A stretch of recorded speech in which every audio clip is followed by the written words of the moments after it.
mucho más grande y mi corazón tenía que prepararte a avanzar. Hola, ¿qué tal amigos?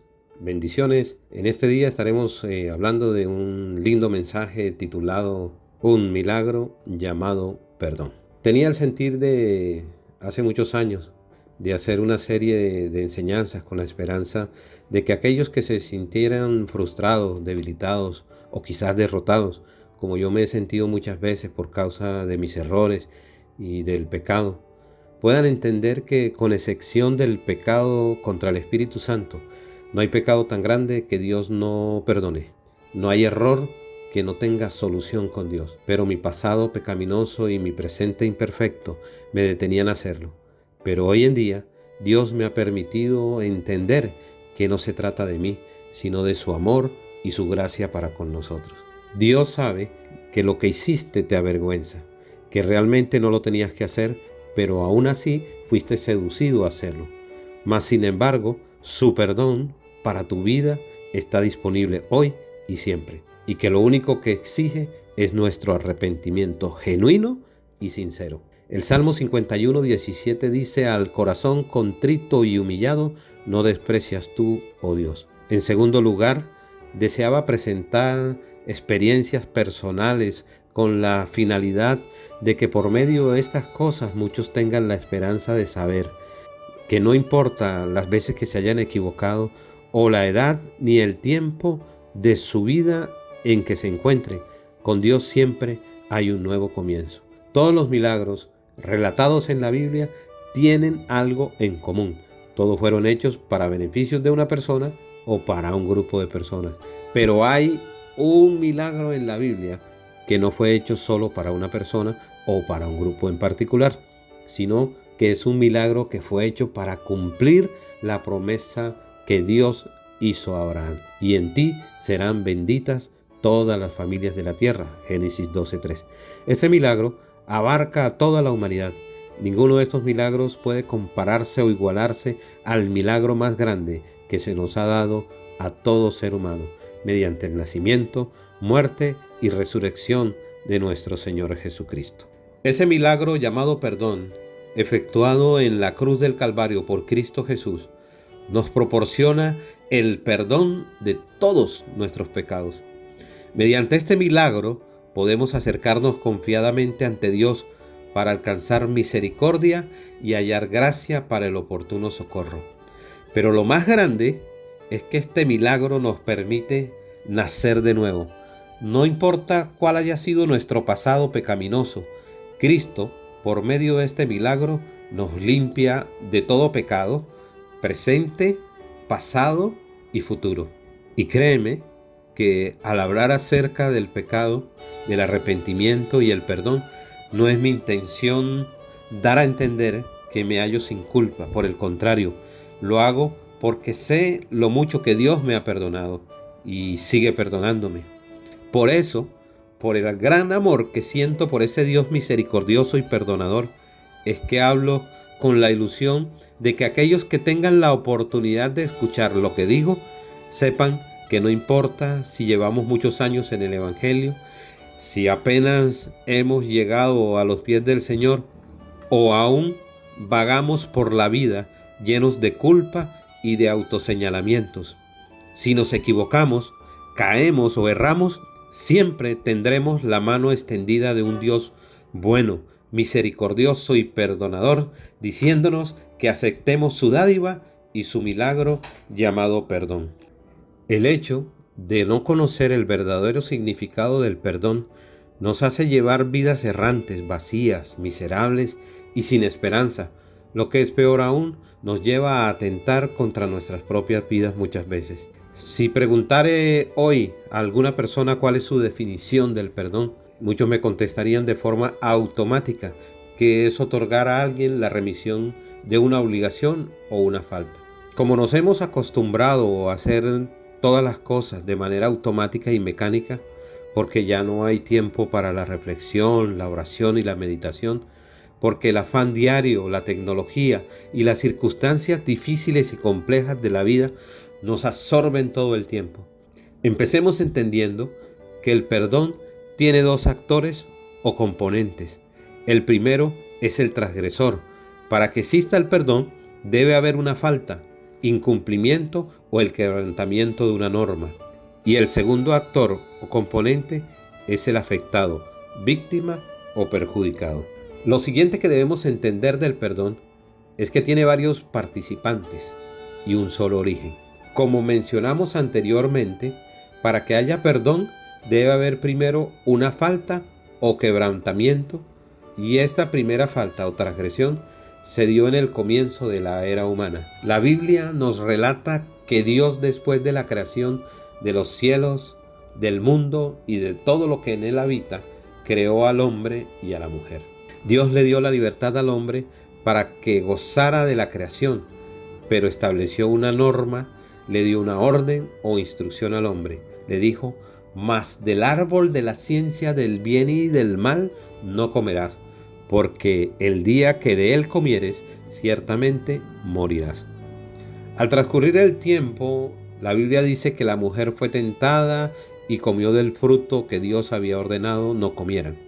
Y después de comer, le ofreció a su marido, y en consecuencia se efectúa la primera transgresión por parte de un ser humano en la tierra, lo que conocemos hoy en día como el pecado original.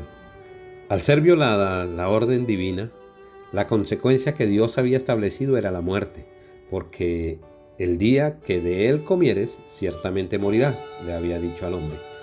Pero ahora, después de haberse enseñoreado en el paraíso y haber disfrutado de todo esto, era arrojado fuera de él como un transgresor y separado de la presencia de Dios.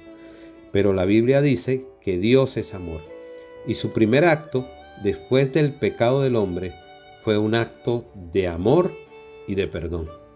Fue cubrir la vergüenza del hombre.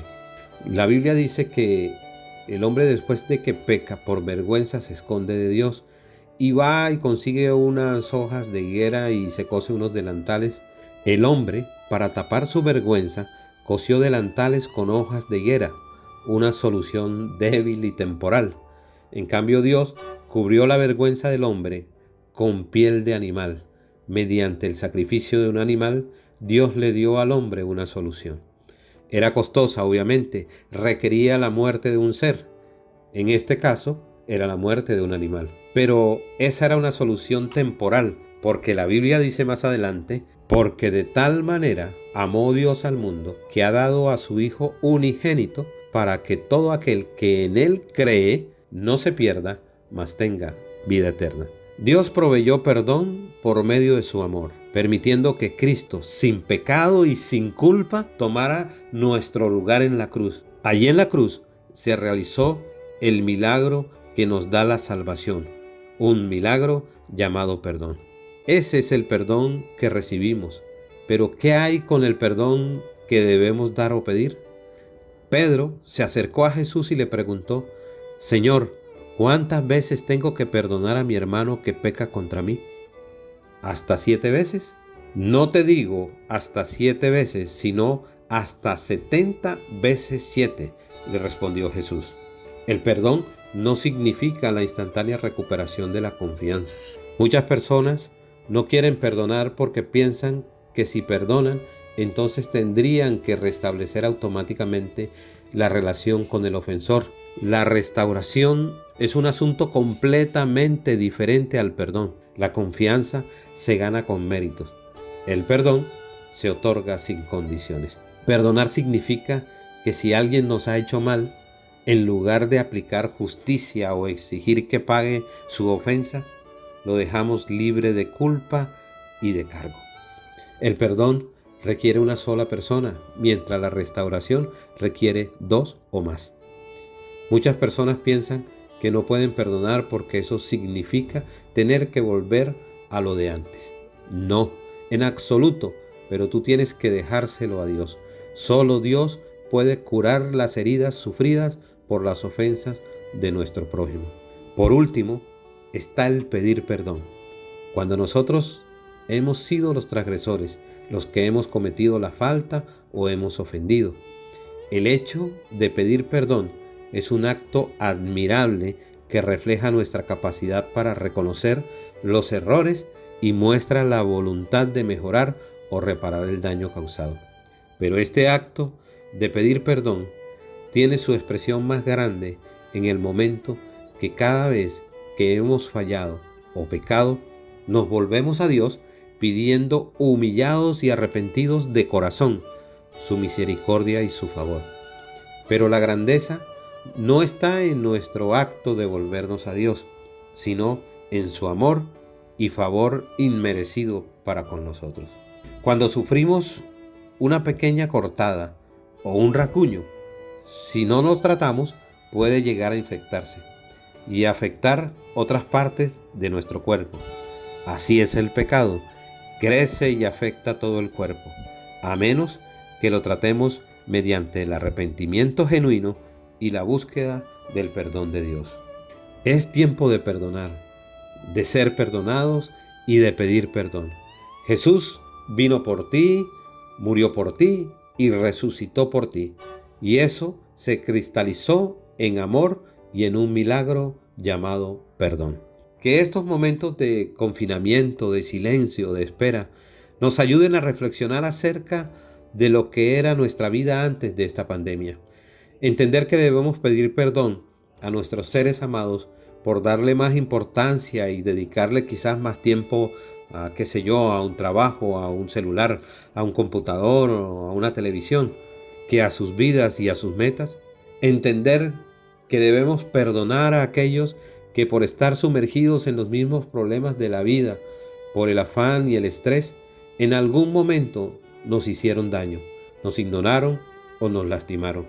Pero sobre todo, entender que Dios dice en su palabra que separado de Él, nada podemos hacer. Y el pecado nos separa de Él. Segunda de Crónicas 7:14 dice: si se humillare mi pueblo, sobre el cual mi nombre es invocado, y oraren, y buscaren mi rostro, y se convirtieren de sus malos caminos, entonces yo oiré desde los cielos, y perdonaré sus pecados, y sanaré su tierra. Que hoy podamos entender que no hay milagro más grande que un milagro llamado perdón. Bendiciones y recuerda, avanza. Cuando yo desmayé, me dijiste: aquí estoy, no te rindas, avanza. Cuando me levanté, me dijiste: aquí estoy, hijo, yo soy tu